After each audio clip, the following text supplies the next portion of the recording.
All right. So look, everyone, welcome to Captain's Table. This is the second of our Captain's Table on Zoom, and it's actually working quite well. And I'm getting a lot of really good feedback that people are enjoying the home office environment for now. Well, most of you, some have got challenges. But look, it's really, really good that you've continued to support what we're doing here at Captain's Table, because we continue to want to provide you with some really high value content and at a really low price as well. And we couldn't be doing this and bringing this to you on a national basis without our sponsors. And I wanted to just quickly recognise them. And as you can see up on the screen right now, first of all, Job Adder, who supported us right from the beginning. They've been fantastic, and ironically, they've allowed everyone that uses Job Adder to work remotely seamlessly. So it's really good that we've had this technology that we can do so much with. So I thank Job Adder very much for their support.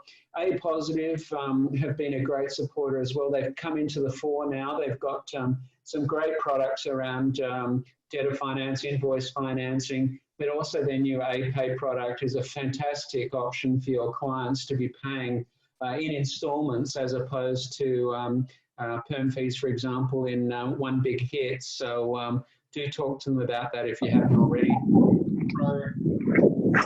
First specialist company for the recruitment industry, and they are providing very, very valuable information for recruitment companies now, and probably in to be across financials. And then finally, William Burke, who a good size, highly professional accounting firm who have got a lot of specialization. Tony, Lynn, I think it is, keeps coming up. Lynn, you might need to mute your line. We can't hear Tony. Yeah, okay. I'm going to just mute. Yeah, if anyone can mute. That's perfect. Are we all good? Okay. Yep, it's good. We can hear you now. Thank you very much. And I've lost my background. Yeah, William Buck, I was saying Cameron and also I think Di from Melbourne office are going to be presenting at next Captain's Table on three very, very critical issues for us. Government assistance and funding, a summary of where all that is at, right up to the date information. They'll be talking about business continuance, if I can say that word properly, which is going to be very important during the times that we're going through. And finally, they're going to do some ideas on end of financial year urgent tax advice and moves to do before June 30, because everyone's had a very strong financial year for the first 2 or 3 quarters. But obviously there's going to be a dip off for many, and tax planning is more important than ever. So watch out for next Captain's Table with William Buck. So thank you everyone, all of our supporters, and thank you all for being here to talk about lessons from 4 past downturns. Now, this is a novel way to capture the knowledge of our panel of speakers who are very experienced, and they've been through, well, not exactly the same as what we're going through now, of course, the work from home component and the health crisis component of what we're going through now is very different to anything we've seen, obviously. But our panel today are hugely experienced, and I want to introduce them to you very briefly because they're going to talk about their careers. As we go through, they're going to talk about their careers. They're going to talk about some of the most important from past downturns, and there we go. And they're going to talk about lessons from past downturns. They're going to talk about how their business came out of the last downturns that they've been through. And they're also going to talk about some actions that they believe is very important now to give you some really good ideas that they can share with the group. And then a final comment on where they see the future of the recruitment industry. So very quickly, what I'm going to do is we're going to go in this order. We're going to start with Sue Howse, who I've had the great pleasure of actually working with at Manpower Group. And she's one of the nicest and smartest women I've ever worked with, and she knows our industry back to front. She's been at Manpower Group. She's run Harrier. She's run big divisions, but now she's consulting to the industry. She knows a lot, not just about recruitment, but about group solutions, about PSA, statements of work, all that really tricky and important stuff that is so important to our industry. And Sue, welcome. And I'm going to come back and you're going to kick off with a few career highlights in a minute. So thank you very much for being here with us. And then secondly, we have Mr. Geoff Slade, who 50 years in recruitment. Geoff, I don't know if there's anyone else that's been in the industry for 50 years. So we're going to award you that badge of honour, and fantastic that you've taken the time to join us today. We really do appreciate that. And obviously there's a lot of wisdom there with Geoff. Geoff has probably seen more than anybody in this industry, and is still around and still very active in our industry. He's contributed a lot to the industry over the years, and won many accolades to recognise his work in the industry. And yeah, thanks again, Geoff, for being here. We really look forward to your ideas and comments. And Geoff was actually going to be speaking on Captain's Table, but we figured that this was the best way to really extract the best of his knowledge. So, and then finally, we have Nikki Beaumont, who many of you will also know. She's won many awards for her work, and her business has been in the non-for-profit sector, and is probably a world-leading recruitment company in that space. Very, very good manager. She's got some great people in her team. She's contributed a tremendous amount to our industry also. So, Nikki, thank you very much for being here. Okay, so welcome everybody. We've got 54 participants now on this particular Captain's Table meeting. So thank you all very much for being here. And we're going to start off with you, Sue. I wondered if you could start off with telling us a little bit about your highlights so everyone can get to know. Sure, thanks Tony. Hi everybody. I think we've got a cross line there again. Yep, I'm just using anyone that's just with all the links on the mindfulness coping code. Candice, that's you. Yeah, great. And I've asked everyone to obviously send me through confirmation until they do it. And then it's now a separate one. They can hear you. Yeah, I think it might be Geoff's line actually. So there's someone might be talking in the background there. There we go. Okay, I'm good. I'm going to kick off, Tony. Thank you. Sure. That's okay. Thanks, Tony. Nice to meet everybody, and hopefully we'll have a great hour together. So just a really quick snapshot. Prior to the 2000s, background was in HR in a variety of different roles, and then joined Manpower Group, had an amazing 16, 18 years with that organisation. Started off in old school master vendor solutions, and then worked with the solutions business over that sort of 15, 16 years to build a outsourcing practice and part of that team globally. I think the most pertinent information to this call though, and to the topic of today, is the amounts of, I guess, downturn and change that occurred during that period of time, and also what I'm seeing occur within the marketplace today and how we can learn from that. So, you know, I'm no stranger to sitting there and understanding how to make changes in the business fast, how to make structure changes, how to ramp up quickly again, and how to take those lessons into, you know, this stage of the economy and our market. So I'll hand over, I think, to Geoff. Tony, is that right, for a quick intro? Thank you very much. Geoff. Yes, well, good morning, guys. Thanks, Tony, for inviting me along. I guess my career highlights were probably around taking my original business back in 1981. I started in 67, but taking my original business in 81 from a turnover of 900,000 to 10 million in 4 years. And that was in 1984 dollars, which is substantially greater than today, I guess. But and how we did that was maybe of interest to people in that I hired 3 young guns, one of whom was Andrew Banks.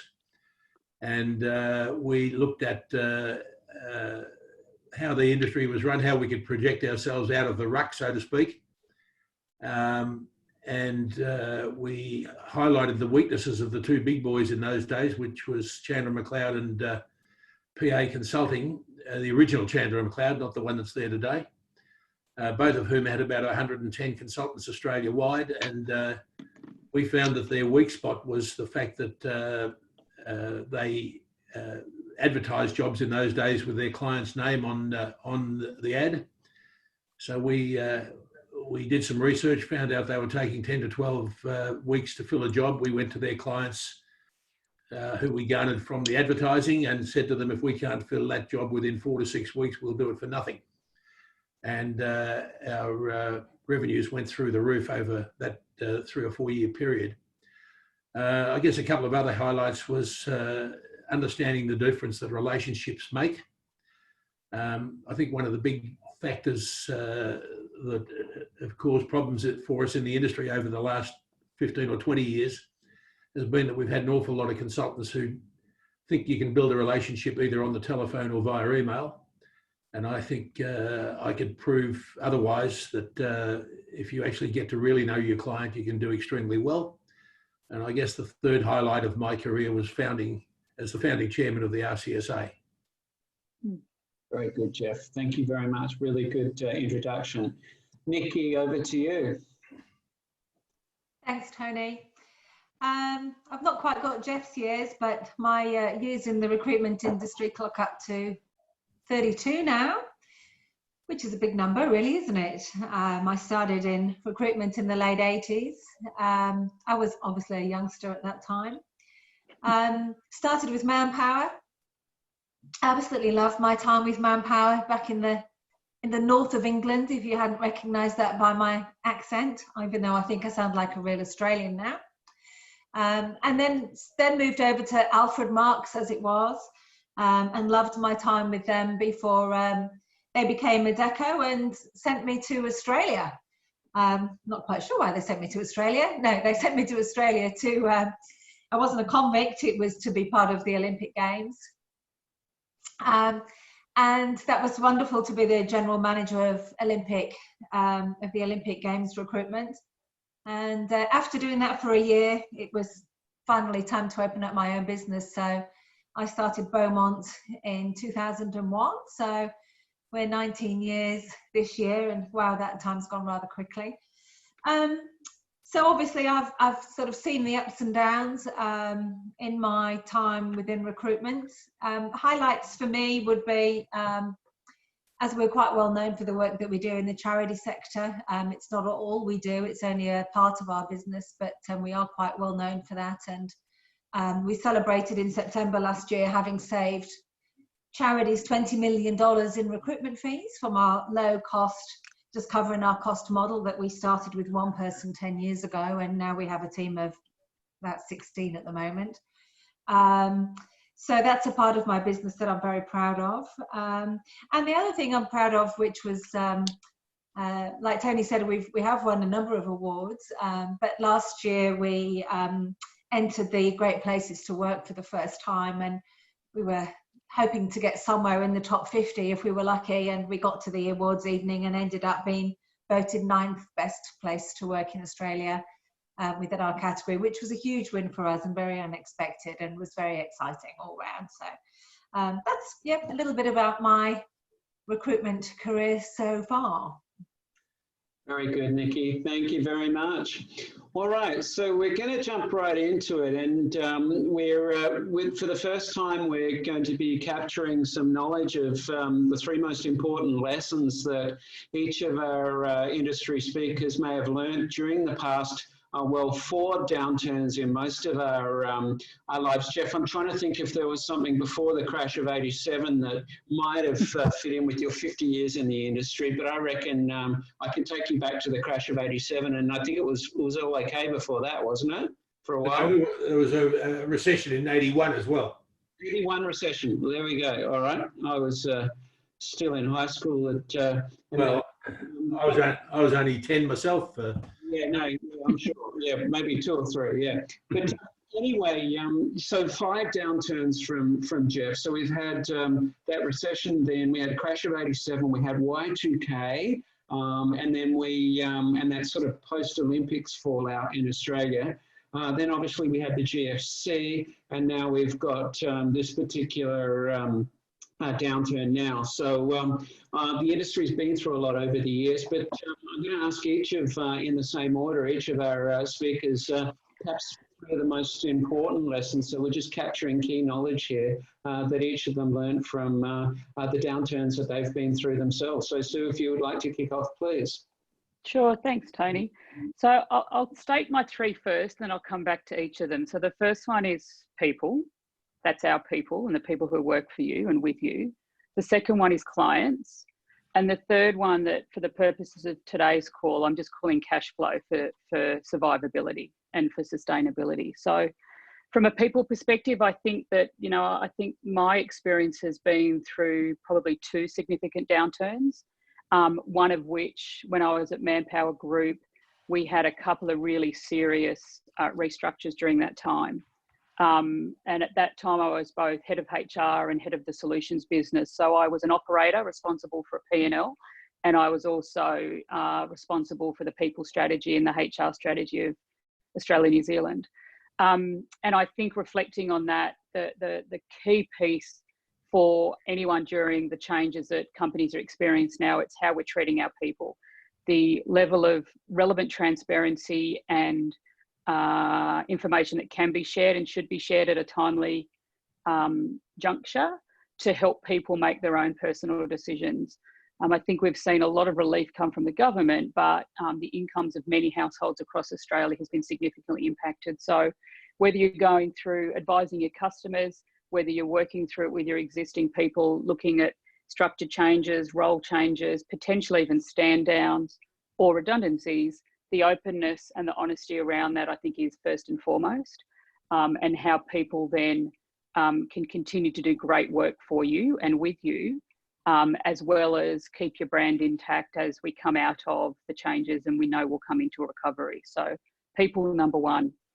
No brainer, but clients, number two. And Geoff spoke about this a moment ago, particularly many, many years ago, and this doesn't change. And that is that the way that we engage and understand and really understand what our clients are dealing with at the moment, in order that you can either decide not to continue to do business with them at this point in time, or they may decide that they don't have any business coming your way. But when the recovery takes effect and customers start buying again or increase their buying, the way that we understand their needs is going to become the most important. So I can't stress that enough, to understand clients, how to engage with them most effectively, how to inform them. I've spoken to a lot of people in our industry in these last few weeks, as I'm sure many have, and offering their time up to support restructuring and downsizing and so on. I think so the level of engagement with clients is absolutely paramount. Third one, and I've said, is cash flow, whether that be forecasting, whether that be whatever financial metrics as a size of organisation that you need to manage and need to be across. Data and information is our friend. So cash flow is critical for sustainability, forecasting what you can forecast in order that you can make the most effective, informed decisions possible. I have an advisory role with a company at the moment, and we've gone from medium range forecasting and cash flow management to weekly forecasting and cash flow management at this point in time. And I can't stress that enough, because it helps you make the overall decisions you're going to need to make. So they're my three things, Tony: people, clients, and cash flow finances. Oh, very succinct. Thank you very much, Sue. Very good. Geoff, over to you. Tony, I wouldn't change much from what Sue said. The things I've listed here are, firstly, act quickly. I don't think you can afford to sit around and hope that things are going to change in a hurry. And even if they were to change in a hurry, I think you have to react like we did in March, when things really came down pretty quickly. You've got to make critical decisions, read people. I think we have to ask ourselves, who are the people, if this lasts quite some time, who are the people we definitely have to keep, if we possibly can, will be around at the end of the day or when things turn up. Stay close to clients and candidates, and I think the more intimate relationship you've got with both of them, the better. I go back to building relationships. You'll find that in my comments today, building relationships are a very important factor. And perhaps I'll explain why in more detail later. And of course, cash flow management. It's interesting to me that retailers manage their sales and their costs daily. I think we have to get to that point as ourselves in terms of cash flow management, because it can get away from you very quickly. No, very good points, Geoff. Totally agree. Thank you very much. Nikki. Thanks. Yeah, not so good to be going last, because there's not an awful lot that I can add, except I certainly agree with all of the things that Geoff and Sue said, and there's certainly things that I've done and experienced, particularly on the people perspective. My experience has been, you know, at the end of the day, they're the front line. So you really do have to look after your people, you know, communicate with them often and honestly, so they know where they stand and they know what's expected of them, etc. What I can add, though, is one of the things that we've certainly done and been good at over the years is looking for ways to add value and maintain your relationships with clients and candidates. So, you know, over and above picking up the phone and having a chat, but looking at lots of other ways to add value. And I see that that's the sort of things that we're doing and other people are doing now. You know, running complimentary webinars for clients and offering advice, setting them up with other people who can help with advice, leadership cohorts, all that sort of stuff. So certainly looking at ways that you can add value in the meantime and keep that connection and relationship going. The other thing that we certainly did, you know, back in the early 2000s and again in the GFC was look at ways that you can innovate, look at what you can change and do differently. And that's when my charity division was born, was back in the GFC days. So when we were, you know, trying to keep everybody employed, we didn't make anybody redundant whatsoever through the GFC. What we did was we looked at how we could repurpose the people that we'd got that didn't have jobs to fill, and hence that's why we started offering charities the opportunity to recruit for them on a significantly lower fee structure than previously. So just looking at ways that you can innovate and looking at ways that you can do differently. And this is the time, and this time, look, more than any, you know, we're certainly seeing that across lots of different industry sectors, lots of companies coming up with different things. Our local gin company here in Byron now does sanitizer. They wouldn't have believed 6 months ago that they would be selling more sanitizer than they're selling gin, but so they are. So I think that's the main things for me is, you know, now's the time to innovate. Now's the time to do something actually slightly different to what you've done before. And that can really lead you forward a lot quicker than if we just keep doing things kind of the same that we always did. No, very good, Nikki. Thank you. Thank you very much. Now, Sue, we move on to the next question, which is around how did your the various businesses that you were running at the time, how did they during recovery? Because this is a really important aspect, because a recovery, I mean, let's hope it's sooner rather than later, but recovery will happen, and there's tremendous opportunities based on some of those lessons that you've all shared there for what can happen during the recovery phase. And wondered if you want to kick off, Sue, with describing your experiences there, please. I think you're right by saying the recovery will come, right? So we know that is the case. It's a matter of when that happens and to be prepared. So I think my opening statement is manage now and plan for recovery, not or. So you need to do both. So we need to manage. I think we're out of crisis management for many organisations. I think we need to be comfortable that this is whatever norm we're experiencing at the moment. So manage it, be clear on it, and understand what levers you've got to pull at the moment, and plan for recovery. And I think ways to do that is to continue whatever strategic investments are the right ones for your business. I also think that there's a key priority to retain and maintain a business development mindset, activity and rhythm within the business, whatever that looks like for you. I think it's also really important, and more so now than, you know, we saw, you know, we're seeing a downturn. The International Monetary Fund's predicting a significant downturn, obviously, for 2020. Still single digits, but that's significant globally. But for 2021 and 2022, if anyone wants to read their quarter one report that just came out, they are predicting quite diverse increases in the economies in the different countries for reasons that I guess you can understand. So I do think it's really important to keep an eye on what's going on globally. You know, yes, we can operate within our own markets, but the pull of talent and the push of talent that companies are going to need is going to become more acute and more specific. So we're going to need to really continue to look at the global landscape and the global economic landscape in particular. So I think that's really important, Tony. So understand that BD is important, whatever form that is in. We've talked about relationship management with clients and getting close to clients, get closer than ever. For reasons that are purposeful. Nikki mentioned the value adds, find out what they are and add back to your clients. Keep an eye on the economy globally, look at where the trends are. Obviously there's some standouts and you can garnish that from any media platform, but look at where the data is coming from and assess that to look at how that impact is going to hit.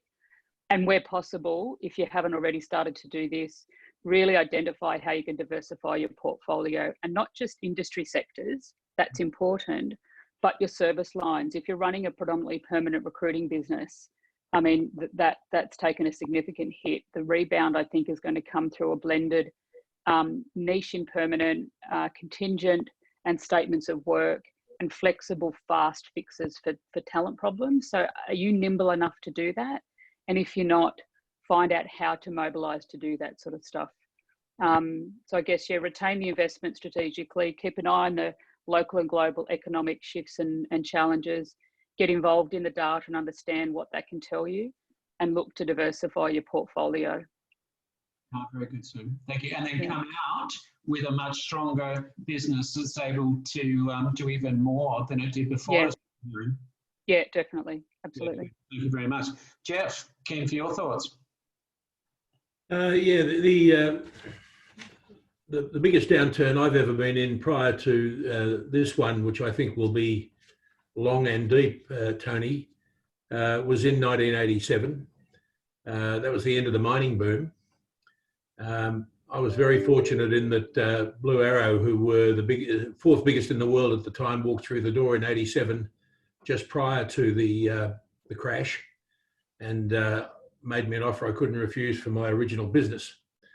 But and I guess reflecting on that, I had to walk into my biggest client, a company called Pacific Dunlop in those days, who were turning over a couple of $1 billion, and tell them that I could no longer be in recruitment because a year after I sold the business, I left Blue Arrow, and they insisted on me not continuing as in consulting at all.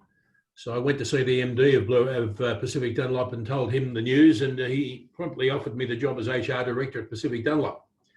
Now that was built from the relationship I'd made with him over the preceding 20 years. I told him that I could only work for a couple of years because I wanted to go back into recruitment. And in effect, although I was called the HR director, I was really the head of recruitment for Pacific Dunlop. So I didn't really leave the industry. And at the end of that 2-year period, I signed what was the first PSA in Australia of any significance with Pacific Dunlop. And whilst the bottom was still around in the market, it was pretty tough going. Within 1 to 2 years, Pacific Dunlop had moved into all sorts of new businesses in the food industry. And in about 92 or 93, we made 187 placements with Pacific Dunlop from my new company, which is the one I currently have. And the following year, 152. So again, I can't emphasize more strongly the benefit of having those sorts of relationships. I think having that BD mindset, maintaining balance between what you have to do in terms of managing your cash and looking to the future are very important, as Sue said. I think we moved more and more into specialisation at the time. We had to be more nimble, and also we had to look at offering other service lines. So, you know, when I think about it, in 1974, I went to the US to a conference, and I met a guy at that conference who was in Houston. He was a chemical engineer, and it always stayed with me that he had about 15 people working for him in Houston, and none of them ever saw the candidates that they placed in jobs. They would recruit chemical engineers out of San Francisco to move to New York, or out of Washington to move to LA, all done on the telephone. And they were making a lot of money, let me tell you, because 40% fees were still around in those days.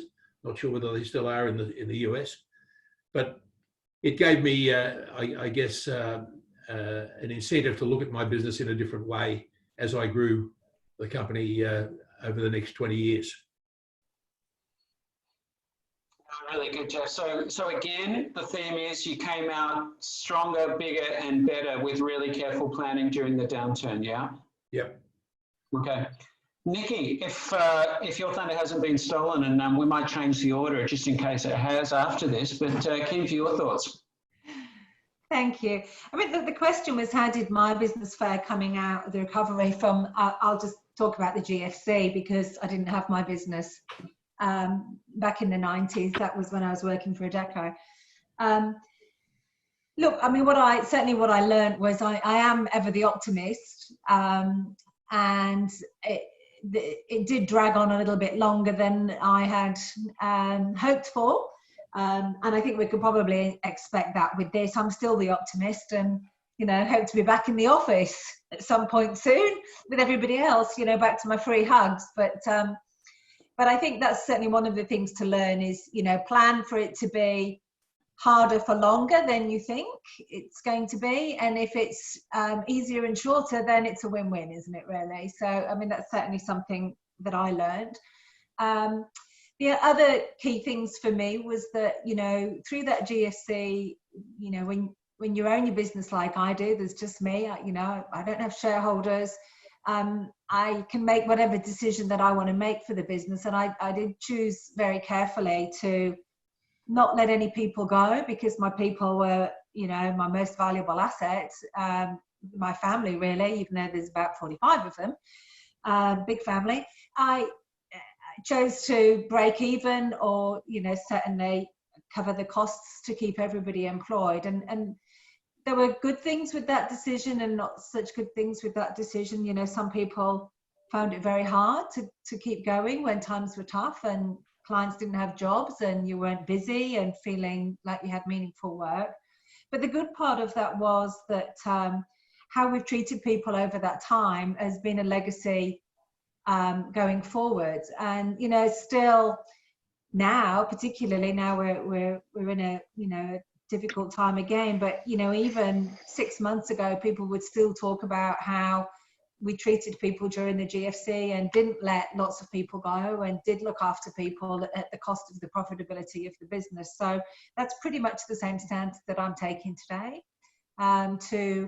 If we break even, then I'm in a happy place. If we make profit, God, brilliantly, but I don't have to, I don't expect to. I would rather hang on to my people first and foremost, with the idea that, we will come out stronger. We'll have the team intact, we'll have our client relationships and our candidate relationships intact. And one of the important things for us this time is actually maintaining our relations with our candidates. And, we talked earlier about planning forward now. We've been through crisis, we've got that, the cash flow is all organised, everything else is done that needs to be done. Pretty much it's a case of looking for the future and looking forward and how we're going to tackle that now. And we're putting a lot of time and energy into candidates. And a lot of people are talking to their clients. And of course we're doing that too. We're balancing it really well. But, I do believe what hasn't changed and what won't change is that if you've got that great talent, clients will come to you for it. So we are keeping those candidates close. We're doing lots of value adds for them. We're having regular conversations with candidates, and we're making sure that everybody is, picking up the phone to candidates, responding to them, being kind to them, listening to them, and seeing if we can help wherever possible. So, they're some of the things with us. Tony, it's Sue. Can I add an observation? It's made me think about something with Nikki's comment there around the maintaining a break-even point. So if you think of the competitive landscape, so whether you're a privately owned, public listed, local, global conglomerate, the pressures are different depending upon the organisation's requirements. So having worked for almost 2 decades in a global organisation where profit is the most important outcome of an annual period or a 3-year period, I think one of the things that we haven't spoken about yet, it might be something, you know, either to consider in our next responses, is around the competitive landscape. So Nikki, if I'm a competitor to you that's a publicly owned company that has shareholder commitments and profitability responsibilities, my potential approach to either candidates or customers might be different. And I think we need to be sure that when we're looking at how we approach our market, both candidates and clients, that we need to contemplate the competitive landscape and their approach to them. Are they looking to undercut? Are they looking to try and buy business at this point in time versus, and either of those things could happen, right? I just think you just made me think on a different tangent, Nikki, I guess is what I'm saying. And that is that I think in my years and years of sales environments, I have to continue to remind myself that you've got to keep an eye on the competitive landscape at the same time. So we haven't mentioned that yet. I just wanted to throw that in there, Tony. Yeah, no, good, Sue. All right, thank you. And no, really good. Nikki, you're finished with what you were talking about there, or did you have anything to add? Yeah, look, I mean, absolutely. And I agree with Sue. And that, I suppose, was one of the key things for us, is the competitive landscape with those decisions that we took, you know, where some of our competitors were letting people go hand over fist at the time, and totally understand, you know, everybody has to make their own decisions as to how they manage their way through these things. But that was one of the key things that made us decide to keep everybody as much as we could, because that allowed us to keep those relationships intact, with the idea that, you know, that we could come out of this stronger and fitter and really ready to take the opportunities when they came. As I said at the beginning, though, it just took a little bit longer than I anticipated at the time before we actually got the recovery, and, you know, the jobs really did bounce back. But, you know, today we're still working with some clients that we were working with way before the GFC times. You know, they're still regular clients, working with us on a weekly basis, which is great. I think one of the things probably to add is the diversifying the portfolio, which is something that we very much did coming out the other side. Previous to the GFC, we had probably about 50% of our business in the banking and finance sectors, probably wouldn't even be 10% of our business now. So we did look at other areas, and we were quite strategic, and have been over the past sort of 6 or 7 years, in terms of diversifying our portfolio to be recession-proofing sectors to work in. It didn't quite work out as we planned, because this wasn't quite the way that this downturn works is different to others. So some of the areas that we chose to particularly grow and diversify haven't actually managed quite well through this particular crisis, but some of them have, and those have been good decisions. But either way, the opportunity to think differently, to change, to diversify as you need to, you know, that's certainly been a learning, and we certainly learnt a lot over the years, particularly our work in the charity sector, because that one of the things that taught us is that we could only afford to do such low fees if we did it retained. We couldn't afford the really low fees to the charity sector if we did them on a contingent model. So our charity work is 95% retained work. And the lessons that taught us were just incredible. And now we do that across the whole business. Almost all of our perm business is retained, which has certainly meant that we still now have work and income coming in from the permanent side, because of course most of our business is retained on permanent. So they've been amazing learnings for us. Yeah, Nikki, thank you. And while you've got the floor, Nikki, you touched on our next question, which is around how this downturn is different, because it is quite different, especially the work from home element of it. Also that fundamentally the world economy was, I mean, there were some blips and there were some things happening, but this was driven by a health crisis more than anything. What, in your opinion, has been different about this downturn and the way that you've needed to react as opposed to past downturns? Yeah, look, I mean, obviously one of the first things that's been so different was the speed that we had to move. You know, it really happened so quickly. Whereas I certainly remember in the GFC, it slid in over a matter of weeks and months, whereas we pretty much had to move in a couple of days. You know, we were talking about splitting the company into 2 shifts just to really help and not cross-contaminate. 24 hours later, everybody was home, the doors were locked and haven't been open since for the last 4 weeks, you know. So the speed at which we have to move, we've had to move and change, and things have continued to change on this one has been one point. And the other thing is because in the previous one, obviously, we were all still in the office and working together. You know, that was very different to be able to deal with that. And you can see people, you know, you can see how people are coping. You can walk by somebody's desk. You can tell by the look on their face, or, you know, how they bring themselves to the office, how they talk to their colleagues. You don't have that with this one. You know, that's very different. And so, you know, that's brought its own challenges. But, you know, we've certainly at Beaumont, we've worked that one out now. And, you know, one of the things that we're very mindful of is that constant communication and checking in and videoing, you know, rather than telephoning or emailing. So videoing wherever possible. And, you know, whereas I wouldn't necessarily in my role get to speak to everybody in the organisation, especially as I fly between offices. I do actually make a point now with video and Zooming people just to say hello. We've changed the way that we keep communicating together as a team, as a whole company, and we're very mindful of, with people sitting at home on their own, what they're doing to keep themselves motivated. We're very mindful about people's individual needs and how that's different for everybody, and how people are feeling to keep them going and keep them motivated and keep them picking up the phone and speaking to clients and candidates. And that's different because we can't see everybody, and people are at home and dealing with things very differently. So there's some of the things. What else did I write down? I think, you know, what the other thing is in terms of, you know, Geoff talked about it, is the relationships. You know, in previous downturns, the relationships with clients and candidates, with clients, we could still go see them.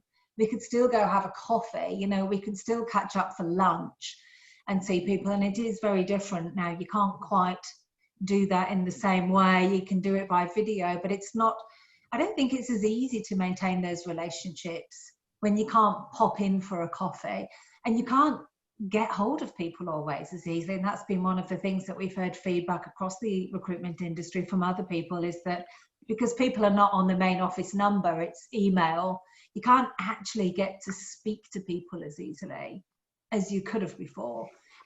It's not a case of, you know, getting put through to somebody. People are on their mobiles, people are on email. So if you want to speak to people, you've kind of got to get their acceptance that they want to speak to you. Otherwise, you're not going to be able to speak to them. You know, that's the way it is. You're going to be left with email, which isn't, you know, necessarily where you want to be. So hope that helps. Very good summary, Nikki. Thank you very much. Geoff, there might be some left for you to cover there, but Nikki covered that very well. For you, Geoff, though, with 5 downturns under your belt, what makes this one different, and what lessons do you think are really relevant from this one? Well, I think Nikki's covered it extremely well, to tell you the truth. I'm not sure I can add much, Tony. Yeah. One thing that perhaps I would say is that I think marketing, as opposed to business development, probably is something that people need to consider much more actively than maybe we have in the past. You know, I think there are, and I'm not just talking about reverse marketing, I think the things that comprise a marketing effort can enable us to stay in touch in a different way to perhaps the way we traditionally have done so. You know, the big unknown at the moment is really the length and depth of this likely to go for. Is it likely to go for 6 months, as the government were telling us? Is it likely to be all over in 4 or 5 weeks, as they're now sort of more or less indicating? Personally, I think looking at the global situation, I can't see us being in a very good position in terms of profitability, at least, for at least the next couple of years. I think it's going to be tough going. And I think we have to do everything we can to control costs. I think we have to measure productivity, as I said before, probably on a daily basis. I think we have to be pretty focused on who's going to be with us for the long term and who's not. And I do think that, you know, a lot of young consultants these days have had it pretty easy for the last few years, and I think this has come as a rude shock to them. And some, like in any downturn, some will survive and some won't. A lot of it's to do with attitude, preparedness to work hard and perhaps beyond what they would normally do. And I think those sorts of things will come into play. Yeah, definitely, Geoff. I think many consultants in the industry have never been through any form of downturn. No, they haven't. No, thank you very much. Sue, have you got anything to add to that? Just a couple of quick ones. I think the rhythm of business, I think Nikki, I think you both touched on it, but it is a different way of monitoring and measuring business rhythm now. You know, as we said, we're all remote from each other. So what does that look like, and how do you, as a leader of whatever size team or business you have, set the rhythm and be able to have your finger on the pulse in the business and feedback loop with your people? I think the other thing is that the lens into people's lives has been opened up completely. I think, Nikki, you know, you said that we've been through many downturns, but you know, you're sitting in people's lounge rooms or their bedrooms or their offices, and you're seeing their dog, their cat, their child. You know, my husband and I are both professionals, but we've never worked together in the same house on a long period of time, with my daughter doing remote university and my son in remote high school. And we're a pretty good family, but we you know, have reached boiling point a couple of times. So I think that lens into the life of people and their well-being and the need to be mindful of that. I think probably everyone that's on this call now has experienced some exposure that you've not seen before. And that's a really different lens, Tony, that I think that it is pretty raw when you look at individuals. Yeah. It is. And look, I think that ties the relationship theme that's coming through thick and fast as well, that because we are so raw, we are forming relationships that are very different to the way that we have formed them before. It's almost like they're realer now. Yeah, agree. Yeah.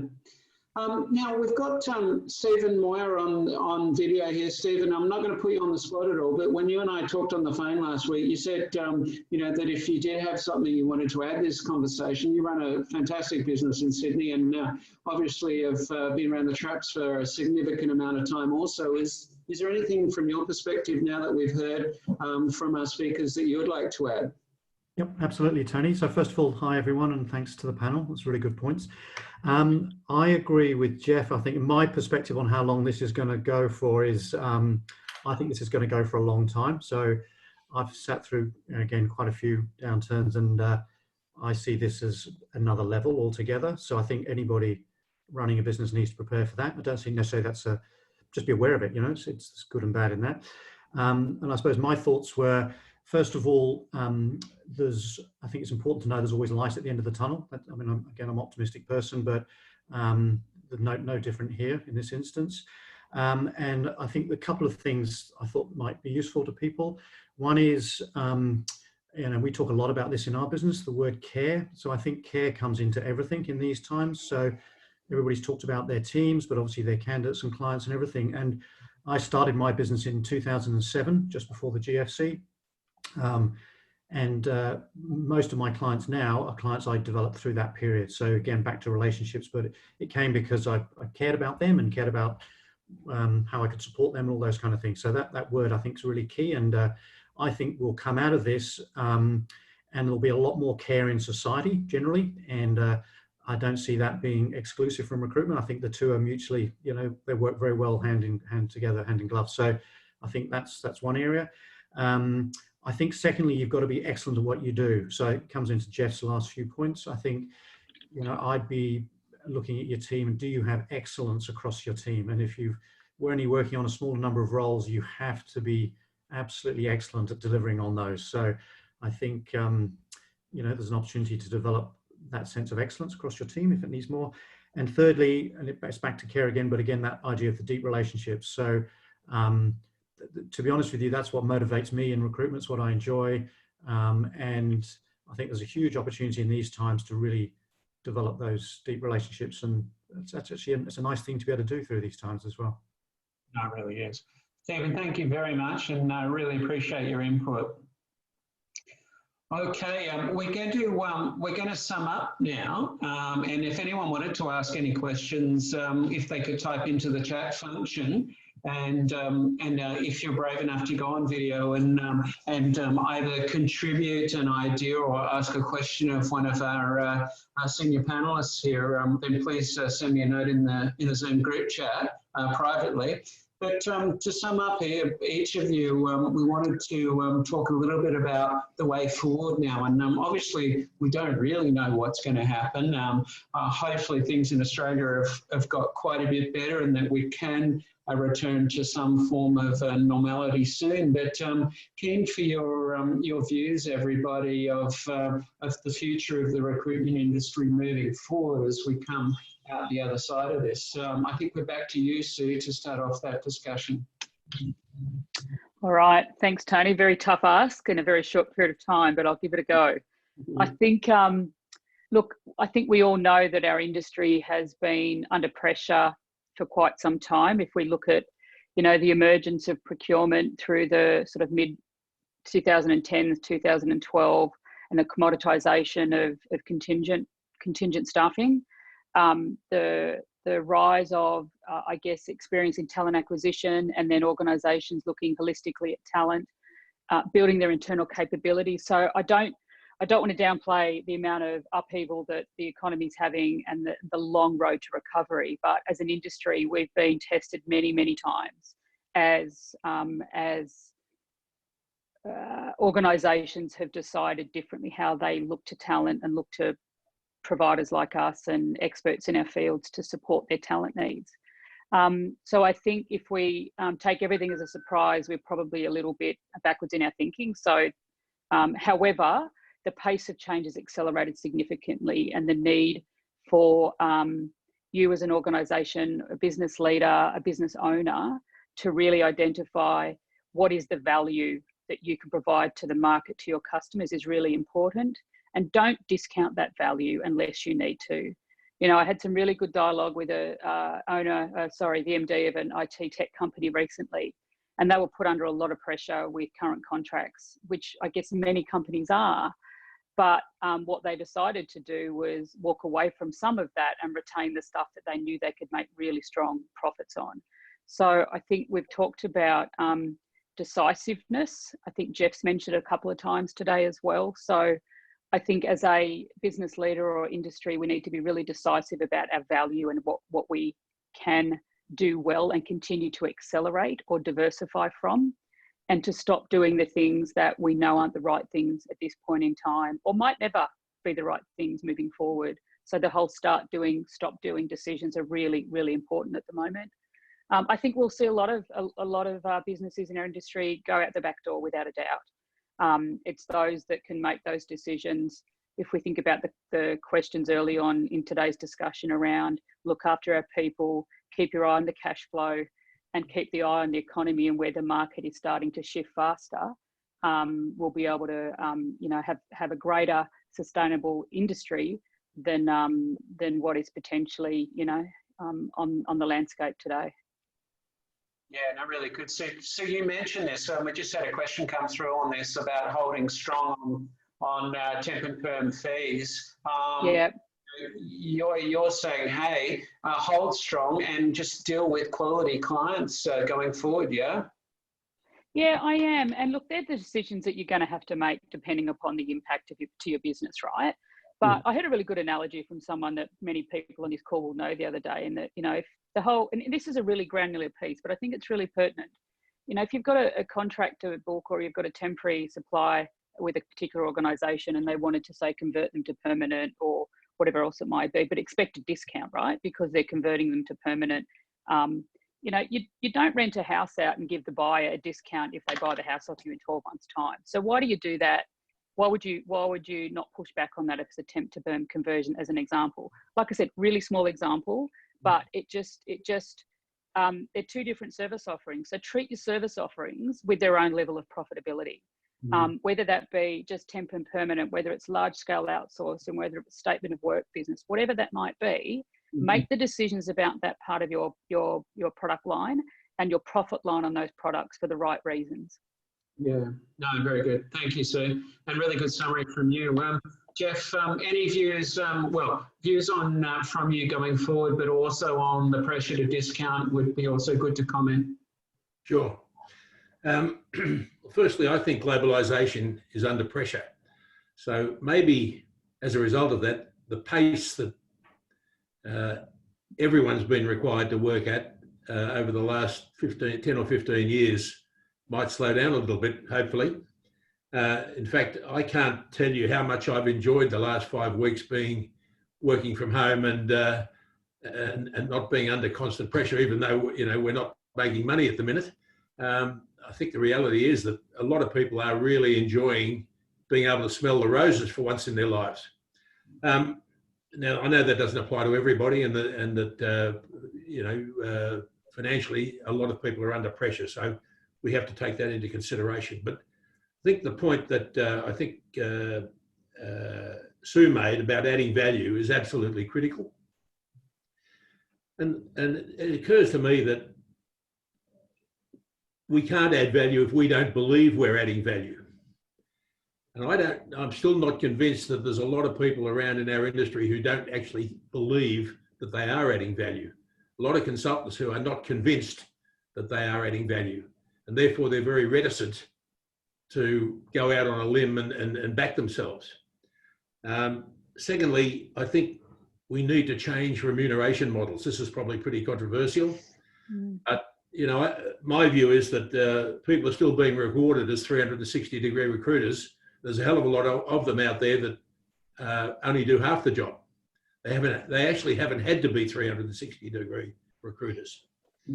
Thirdly, I think a step up from specialisation is this whole theory around talent pooling. I think if you've got 40 or 50 or 100 candidates that you know intimately, you're in a much better position to actually work with companies who require that sort of talent.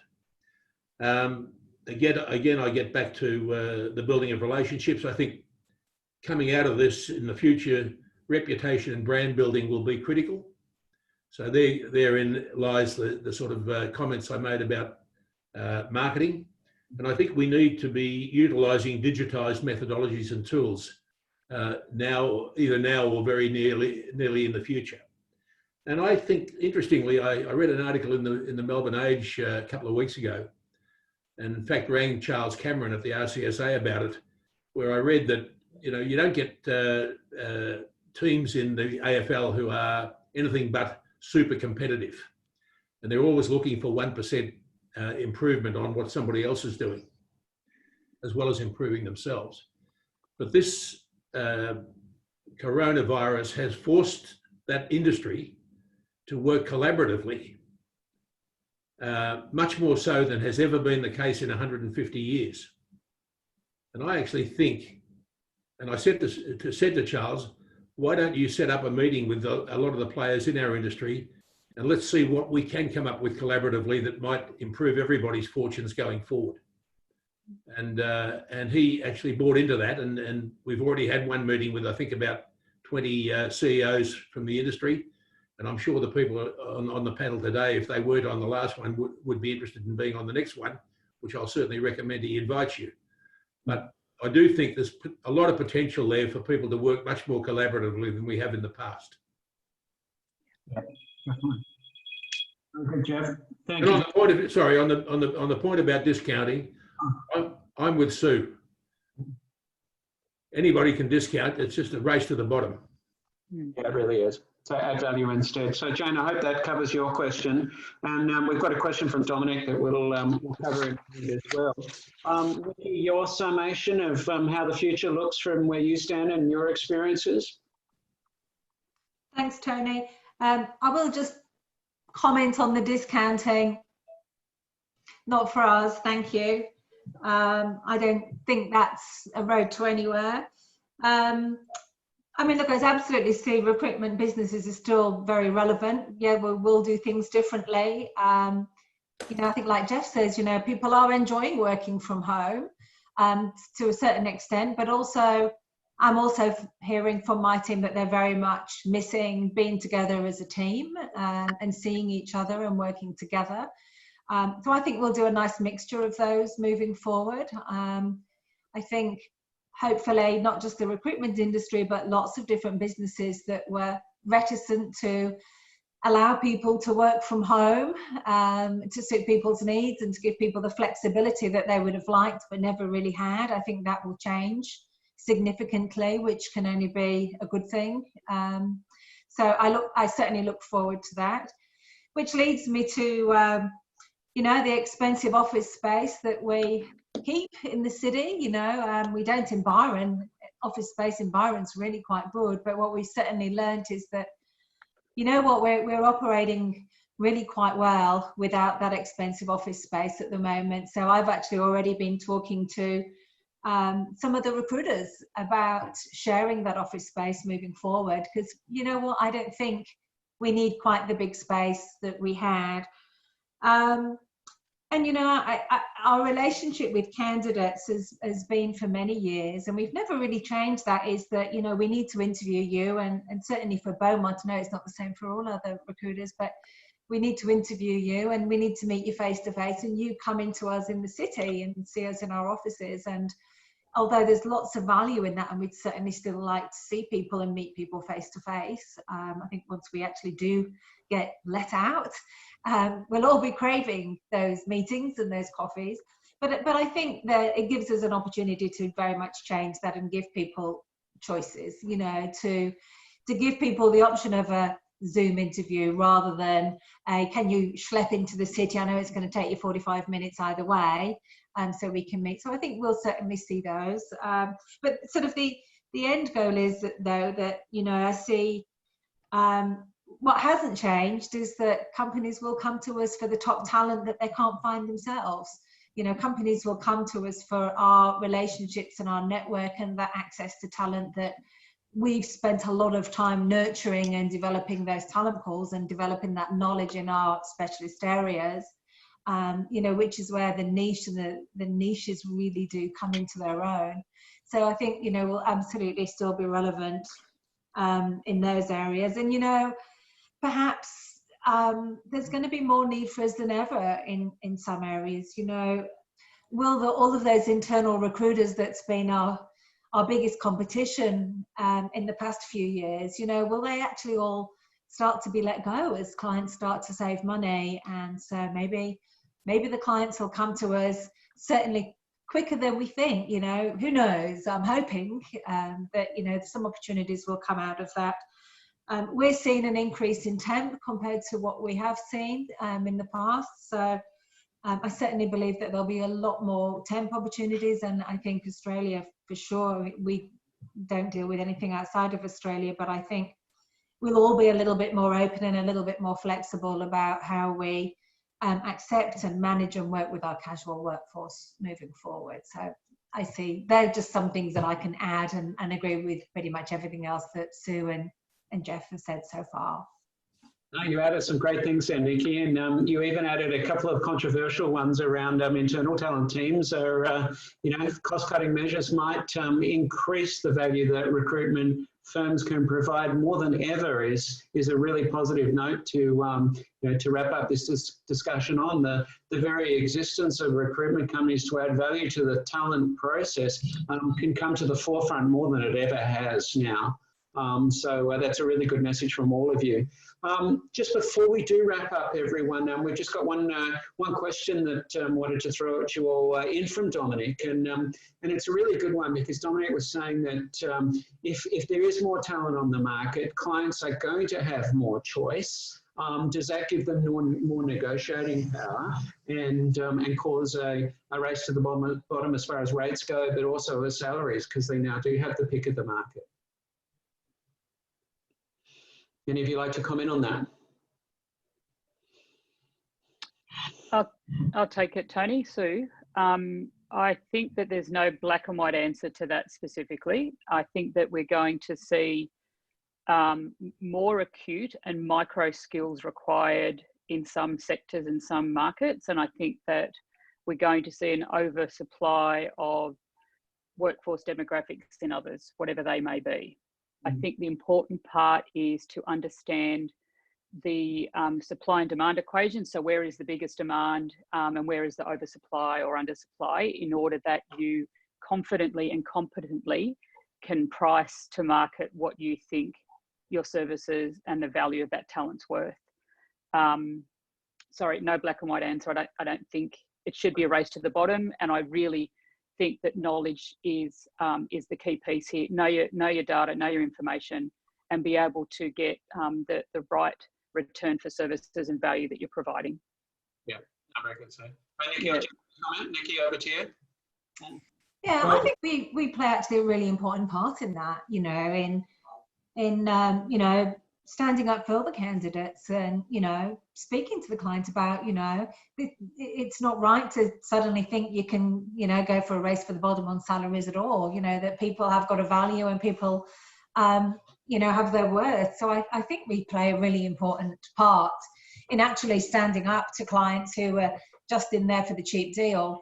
And, you know, that's up to us actually being proper consultants and going, you know what, at the end of the day, it's a short-term goal if that's what you want to do, because yeah, maybe the candidate will take that job at $10,000, $15,000 what they're worth, but they're soon going to be out the door when there's another opportunity for them that's more on the salary that they're looking for. So, you know, it's up to us whether we play that game or not, or whether we actually stand up to clients and say, you know, come on, look, think about it from a more longer term perspective than maybe the quick short term win there. No, really good. No, thanks, Nikki. Geoff, you were going to say something? Tony, I think a lot of it gets back to training our consultants on how to actually overcome those sorts of objections. Adele last will be very happy to hear me say this, but I think that, you know, if we're going to change remuneration models, for instance, which I mentioned before, I think a lot of it gets back to how do we train people. They may not have the formal qualifications or the experience that some of the people we've got in the industry now have, but they're quite capable of actually doing a good job for a fair pay. And I think we need to look at things like team commissions and that sort of thing. Now, I've never had the guts to do it, to be frank, but I do think now might be a time where those sorts of things need to be taken into consideration. So I do think that if you are really a consultant and you can actually talk your way through a discussion with a client that makes them realise that what you're bringing to the table is something real and adding value, then the fee objection will disappear. If you're prepared to just drop your pants the minute someone mentions fees, you're not really selling anything. You're an order taker. Yeah. No, thank you. And you mentioned Adele, and Adele has sent a question in. Everybody, you probably all know Adele last by now. She's running Consultants Table tomorrow, and Adele's going to be talking about before all this happened, she wanted to talk about the lost art of interviewing, because as all of our speakers have talked about, you know, we've got a bit complacent during boom times, and a lot of the skills and the training have fallen by the wayside, and more than ever, interview skills need to be great. And before she knew it, Adele's presentation had to morph from physical interview skills into video interview skills, Adele. So we're really looking forward to seeing your presentation tomorrow at Consultants Table. But Adele's question is for the group is, and this is probably the last question we have time for, and that is how do you maintain positivity during these times, particularly when there's not many jobs on. It's really, really, really hard to stay motivated. People are isolated. Just a couple of quick pointers or tips or ideas from our group around maintaining team positivity would be a good way to end. I can start with that one if you like. Some of the things that we've done is getting people to set their own weekly goals and share them with the team at the beginning of every week.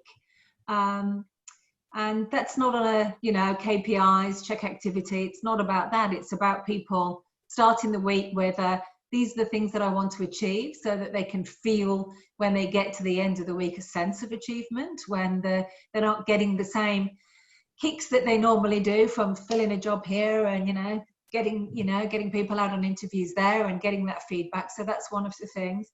Another thing is the feedback is that, we are continuing to interview candidates. We are getting feedback from those candidates, even though we don't have the volume of jobs that we normally have. So getting that feedback from candidates, because we are talking to them, we are interviewing them, we are registering them, and they are coming back to us going, you know what, we really appreciate that. That's giving people the feel good that they need. We're doing a weekly share and learn, as we call it. We used to have what we called a brown bag, which was a weekly training session every week at lunchtime, where everybody brought their lunch in a brown bag on various topics. So we now call it weekly share and learn. So everybody's on Zoom, so everyone can see each other. And we talk about the topics of the day, in terms of how do we communicate with clients? What are the reasons for picking up the phone? What's the right tone with clients? Why are we registering candidates every day, even though we don't have the volume of jobs that we have? What are we doing to keep ourselves motivated? What is the challenges that we're facing? And all of those things in the new reality that we find ourselves in. So us doing that together as an organisation is really, really helping. And one of the other things, I don't want to take it all and not leave anything for Sue and Geoff to say again, is that we finish every week with good news on a Friday. So 4 o'clock, we all jump back on Zoom on a Friday with our drink and snack of choice, which we would normally do in the offices together on a Friday afternoon. And we all share our good news, which is normally 3 or 4, 5 bullet points of good things that have happened throughout the week. And we always finish it with what we're grateful for. So, it may well be that we're grateful that we've had a week of homeschooling without killing anybody. It may be that we've been grateful for some fresh air with the cows that are behind me or whatever it is. But we finish the week on a really good note. And we finish it celebrating with everybody else and having a laugh, and just reminding ourselves of all the good things that have happened that we can go into the weekend with. So that's just a few of the many things that we're doing in Beaumont People. No, wonderful, Nikki, and that's why you have built such a great business with such a good culture. I think Sue and Geoff are going to be hard pressed to top that. But what else can you come up with, Sue and Geoff, from your perspective on positivity? I don't think it'd be too hard to have a positive mental attitude living in Byron Bay, would it? Fair enough. I think anything else from you on the floor around maintaining positivity in this environment? Oh, sorry. Well, I'm of the opinion that I guess we all try to hire people who are glass half full people. And if you don't, I think it can have a debilitating effect on the rest of the team. If you don't have guys part of the team who are also always pretty positive. So that's one of the things I'd always look for in people is personality, drive, enthusiasm, energy. And if you've got those things, I think, generally speaking, you're always looking forward, not back. So I think that's important. I think so. I think that's really good. Thanks, Geoff. Sue, anything for you to add? And then maybe our special extra guest presenter, Stephen Moyer, might want to comment on this because I know he's got a great culture as well. So anything you want to add? Sure, Tony, just one final thing. And I think, Nikki, you've given us some pretty good points there for anyone in business to take on if they're not doing that already. I think the only piece that I'll say is don't underestimate the value of one-on-one engagement that our team members have with each other. So, when we have our now team calls on video or, your point, Nikki, your end of Friday, what are we grateful for? Awesome to do that stuff. But, how many times do our team members walk down to get a coffee and chat about a client, a challenge they're having with a candidate, or just have a chat, right, about what's going on in their world? So I think also to encourage that one-on-one connection that they still need. and that it's, you know, it's acceptable in an office environment, it's acceptable in a remote environment as well, and you need to do those things. So take the time to get on a Zoom call, you know, with the person that would normally sit next to you, or the person's that the administrator in the team, or whoever that might be. If you're a large organisation, you might have multi-functions that, you know, the wave by at the desk on a Tuesday morning doesn't happen anymore. So just force that, I think, to who you connected with individually today, I think is a really good point as well. Mm-hmm. No, really good, Sue. Thank you. Stephen, no pressure on you at all, but if you did want to comment on this as our final comment before I wrap up, over to you. Yeah, I think one other thing I'd add is, you know, as a leader of a business, everybody here, I think in terms of your team is a clear sense of direction about where your organisation is going. And so what I've tried to do is say to people that this is our plan to take our business through this period for however long it takes. And then I communicate back on that plan on a regular basis. And I think the feedback I've had is that gives people comfort and certainty around where they fit in and where our business is going and how we're going against that. And you're very transparent with it. No, that's really good. And that's a really good additional point. So thank you very much. Look, I think we better leave it there because people will get back to working, to lunching, to everything else that's going on. But look, I want to thank all of our speakers. You know, that's one of the most insightful panel sessions that I've attended in my career. I want to say to you all, I think that was extremely valuable, and thank you very much for all the effort and preparation that you all put into your comments today. And those of you that are on this Captain's Table webinar today, I hope you found it extremely valuable because you know, there were some really, really good ideas there. And if you do want a copy of the recording, drop me an email. And look, thank you everyone very, very much for attending. Thanks again to our sponsors, Job Adder, DigiPro A Positive, and also William Buck. Thank you very much. And I do encourage you to reach out to them because they've got great perspectives on the industry and a lot of valuable resources that they can help you with. And I hope you'll join us tomorrow for Consultants Table, really valuable session with Adele. And on your emails, you get the link to register for that if you haven't already. And then next month, we've got really two very, very valuable sessions again. William Buck are going to be speaking on all things financial, tax, preparation, job seeker, all that sort of stuff, the very latest updates, and an opportunity for you to be asking specific questions on that. So thank you very much, everyone. I really appreciate you being here and look forward to next Captain's Table. And as always, reach out if there's any inspiration or support that we can help you with. Thank you all. Thanks, Tony. Thanks, Tony. Thank you. Thanks, Tony. Thanks, panelists. Yeah, right.